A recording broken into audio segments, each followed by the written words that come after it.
तो महाराष्ट्र में loud speaker को लेकर हम राजनीति देख रहे हैं, लेकिन देश में सबसे अधिक बेरोजगारी बढ़ चुकी है। यहाँ पर पेट्रोल, डीजल और खाने के तेल पर जिस प्रकार की महंगाई देखने को मिल रही है, लेकिन यहाँ पर ना हिंदू, ना मुस्लिम, न किसी जाति का व्यक्ति किसी प्रकार का कोई आंदोलन कर रहा है। लेकिन यहाँ पर महाराष्ट्र के लाउड स्पीकर की आवाज कहीं ना कहीं मध्य प्रदेश में भी गूंज रही है। और बुरहानपुर जिले में यहाँ पर हिंदू संगठनों द्वारा जिस प्रकार की शिकायत की जा रही है, उस शिकायत को लेकर आज हमारे साथ में है यहाँ पर नफीस मनसा खां, एडवोकेट हनीफ भाई और ठाकुर प्रियम सिंह। हम इनसे जानना चाहेंगे जिस प्रकार से देश में यहाँ पर हिजाब और लाउड स्पीकर को लेकर बात की जा रही है, लेकिन महंगाई को लेकर कोई बात नहीं की जा रही।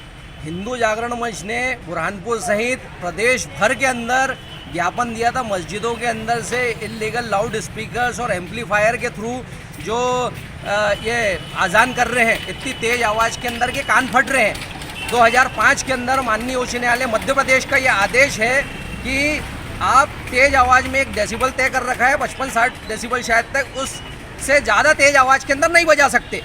माननीय उच्चतम न्यायालय का भी 90s के दशक के अंदर एक आदेश था कि आप इसको मजहबी मामला नहीं है, सबसे पहले लोगों का जीने का अधिकार है। तो ये जीने के अधिकार का भी हनन हो रहा है। इस प्रकार का ये पूरा का पूरा ज्ञापन दिया हुआ है, शिकायत पत्र दिए हुए हिंदू जागरण मंच के द्वारा भी। लेकिन सारी मस्जिदों से आप देख रहे हो इलीगल लाउड स्पीकर लगा के, एम्पलीफायर लगा के इतनी तेज़ आवाज़ के अंदर कर रहे हैं कि कान फट जा रहे हैं हमारे।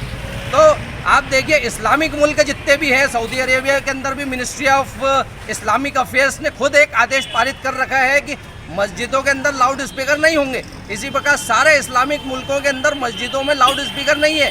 तो हमारे देश के अंदर क्यों मस्जिदों में लाउड स्पीकर से अजान दी जा रही है? भाई आप भी तो मंदिरों पर कहीं ना कहीं हनुमान चालीसा बजा सकते हैं, उसकी तो आपत्ति तो किसी और को नहीं है। देखिए मंदिर हो या मस्जिद हो, ये केवल मस्जिदों का मामला नहीं है। लाउड स्पीकर के द्वारा कोई भी पूजा पद्धति नहीं होना चाहिए। अगर मस्जिदों से निकाल देते हैं, मैं तो मंदिरों से भी यही निवेदन करूंगा, हटाओ लाउड स्पीकरों को, क्यों परेशान कर रहे हो पब्लिक को। क्या नाम है आपका? ठाकुर प्रियम सिंह। बेसिकली किसी बात है ये कि इस देश में जिस हिसाब से महंगाई बढ़ रही है, बेरोज़गारी बढ़ रही है, और दूसरी चीज़ों पर से ध्यान हटाकर कुछ लोग जो इस देश के अंदर जिनका काम ही है फितना फसाद फैलाना, माहौल ख़राब करना। पहले हमें लगता था कि देश के बाहर से लोग आके माहौल ख़राब करते हैं इस देश के अंदर, लेकिन आज की तारीख में ये हो रहा है कि इसी देश में लोगों को इतना तंग कर दिया जा रहा है कि यहीं से ही लोग ऐसे पैदा हो जा रहे हैं जो माहौल को ख़राब कर रहे हैं। अब अभी आपने देखा होगा बीच में भी एक चला है कि गेरुआ झंडा लगाए हर घर के अंदर, हिंदू घरों के अंदर लगाए। मैं बोलना चाहता हूँ बुरहानपुर में आप छोड़ दें कि आबादी 50% है, पूरे मध्य प्रदेश में 90% हिंदू भाई रहते हैं। आप गेरुए रंग का झंडा, मैं बोलूँ मैं मुसलमान इलाकों में, मुसलमान महलों में लगाते हैं, मैं लगाने को राज़ी हूँ। अगर वो एक एक हिंदू बच्चे को नौकरी लगा दें, सरकारी नौकरी लगा दें, इसके लिए आगे नहीं आएंगे ये लोग आएंगे किस काम के लिए आएंगे? मुसलमान माइक क्यों लगा रहे हैं, मुसलमान झंडा क्यों लगा रहे हैं, मुसलमान बुर्का क्यों पहन रहे हैं? अरे आप ये देखें, आज हमारी राजस्थानी बहनें भाई, जो पुराने यहाँ हिंदुस्तान का कल्चर है, कई ऐसे हिंदू परिवार हैं जिन्होंने अपनी बहुओं की सूरतें भी नहीं देखी हैं, वो पर्दे में रहती हैं। हाँ, जिनको अपनी बच्चियों को गंदी आंखों से देखना चाहते तो अपनी बच्चियों को गंदे माहौल में घुमाएं, मैं मना नहीं करता उसके अंदर। लेकिन ऐसे लोगों को जो पर्दा कर रहे हैं उनको पर्दा करने दें। इस देश के अंदर कुछ लोग हैं जो पर्दा कर रहे हैं, अच्छे तरीके से कर रहे हैं, वो माहौल को गंदा भी नहीं कर रहे हैं। रही बात लाउड स्पीकर की, लाएँ, अभी नया लाएंगे एक बीमारी 2005 की, कि 2005 का सुप्रीम कोर्ट का आदेश है। ये माइक बजता कितनी देर के लिए? मैं आपको टाइम बताऊं, ज़्यादा से ज़्यादा 2 या 3 मिनट के लिए कम आवाज़ में। वो मस्जिद की सीमा के आसपास तक माइक बजाने का परमिशन इसलिए है कि लोगों को खबर हो जाए कि अजान दी जा रही है, नमाज का टाइम हो गया है। किसी मस्जिद में डीजे नहीं लगा है। मैं इस जवाबदारी से इसलिए बोल रहा हूँ कि मैं यहाँ का एक जवाबदार नागरिक हूँ, इसलिए आपको आपका चैनल सब देखते हैं, तो मैं आपको इस चैनल के ज़रिए कहना चाहता हूँ कोई भी मस्जिद के अंदर डीजे नहीं लगा हुआ है। रही बात ये डीजे की बात कर रहे हैं, हमारी जब शादियाँ निकलती हैं, यहाँ पर निकलती होंगे, आपने देखा होगा धर्म के जुलूस जो निकलते हैं, आपने देखा उसमें डीजे कितने भयंकर आवाज़ में बजाते हैं।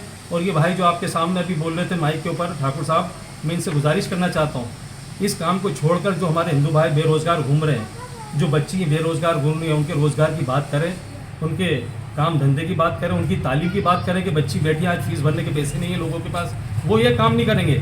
ये इसी के अंदर बच्चों का माहौल ख़राब करेंगे और रोडों पे लेके आएंगे ऐसे बच्चों को और उनकी ज़िंदगी ख़राब कराएंगे, दंगे कराएंगे ये लोग। कहीं ना कहीं राजनीति नहीं दिख रही यहाँ पर कि राजनीतिक प्लेटफॉर्म तैयार किया जा रहा है इसको लेकर। 100%। ये सब कुछ ये जो चुनिंदा आगे मोहरे चल रहे हैं ना, इनको अगर पूछो ये नेताओं के बच्चे आगे क्यों नहीं आ रहे हैं ऐसे काम के लिए। नेताओं के बच्चे तो अच्छी स्कूलों में पढ़ रहे हैं, ये सिर्फ वो गरीब बच्चे जो हिंदू बच्चे हैं और मुसलमान बच्चे, इनको उकसाने का काम ये कर रहे हैं कि इनको रोज़गार नहीं मिल रहा है, इनको इसी बहाने से किसी झंडे के खातिर, माइक के खातिर, नकाब के खातिर झगड़े में लगा के रखें और इनका टाइम पास करते रहें। इनकी उम्रें निकल जाएंगी तो रोजी रोटी नहीं मांगेंगे ये, इनकी नौकरी नहीं लगेंगी इनकी। तो मैं मेरे इस शहर के बहुत मुअज़्ज़िज़ लोग हैं, हिंदू लोग हैं, मुसलमान लोग हैं, इनसे सर जोड़कर गुजारिश करना चाहता हूँ कि हमारा शहर अमन का शहर है।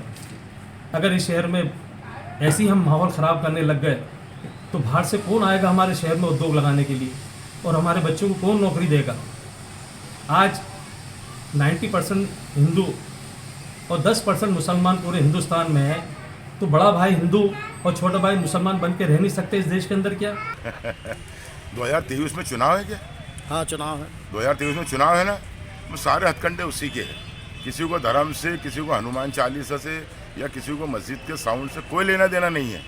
राज ठाकरे को भारतीय जनता पार्टी की नज़र में अच्छा बनना है, उसने मुद्दा उठा दिया, चुनाव लड़ेगा, अपनी सीटें पैदा करेगा, क्योंकि उनके जो भाई है वो मुख्यमंत्री, अब इनको भी कुछ ना कुछ पद चाहिए। तो टारगेट कौन बनेगा? मुसलमान। टारगेट कौन बनेगा? ST SC के लोग। भाई साहब ये हिंदुस्तान है और हिंदुस्तान की जो इतनी गंदी राजनीति है वो सिर्फ चुनाव की वजह से ही है। अभी मध्य प्रदेश में भी कहीं ना कहीं लोग, हिंदू जागरण मंच के लोग कहीं ना कहीं यहाँ शिकायत करें लाउड स्पीकर को लेकर। बुरहानपुर में भी यहाँ पर शिकायत की गई, इसको क्या कहेंगे? मध्य प्रदेश में भी 1.5 साल बचे, यूपी में तो चुनाव जीत गए, बहुत बड़ा तीर मार लिया। अब मध्य प्रदेश में भी जो है शिवराज मामा के जो गुर्गे इधर उधर घूम रहे, वो हिजाब, वो तेजाब, वो तुम्हारा हनुमान चालीसा, तो आग तो महाराष्ट्र से मध्य प्रदेश में आएगी ना भाई, क्योंकि यहाँ भी चुनाव है। इनको सिर्फ चुनाव में अपनी सत्ता बनाने के लिए कुछ ना कुछ मुद्दे पैदा करना रहता है। इनको ना हिंदू से मतलब है ना मुसलमान से मतलब है, ये इनको किसी से कोई मतलब नहीं है।